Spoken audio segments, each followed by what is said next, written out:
অবসরে যা যা পাচ্ছেন প্রণব। প্রণব মুখার্জি ভারতের রাষ্ট্রপতি হিসেবে মাসিক বেতন হিসেবে পেতেন 1,50,000 টাকা। এবার অবসরের পরে পেনশন পাবেন মাসে 75,000 টাকা। এছাড়াও নিয়ম অনুসারে একটি টাইপ 8 স্তরের সুসজ্জিত বাংলো বিনা ভাড়ায় ব্যবহার করতে পারেন অবসরপ্রাপ্ত রাষ্ট্রপতি। প্রণব মুখার্জি থাকবেন নয়াদিল্লির 10 নম্বর রাজাজি মার্গের এক ঐতিহাসিক বাংলোয়। অবসরের পরে এখানেই আমৃত্যু থেকেছেন সাবেক রাষ্ট্রপতি এপিজে আব্দুল কালাম। এছাড়াও নানা সুবিধা পান অবসরপ্রাপ্ত রাষ্ট্রপতি।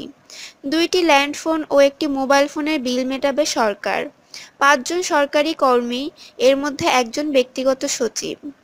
একটি সরকারি গাড়ির সঙ্গে খরচের জন্য মাসে 60,000 টাকা এবং প্রতি মাসে গাড়ির জ্বালানির জন্য 250 লিটার পেট্রোল দেওয়া হয়।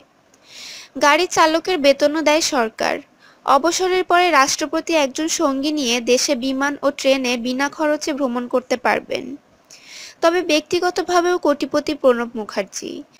রাষ্ট্রপতি থাকার সময় 2014 সালে তিনি যে হিসাব পেশ করেন তাতেই দেখা যায় দিল্লিতে নিজের ফ্ল্যাট, কলকাতার ফ্ল্যাট এবং বীরভূমের মিরাটে গ্রামের পৈতৃক সম্পত্তি মিলিয়ে তার স্থাবর সম্পত্তির পরিমাণ প্রায় 63 লাখ টাকা। আর স্থাবর অস্থাবর মিলিয়ে তিনি 1,80,00,000 টাকার সম্পত্তির মালিক।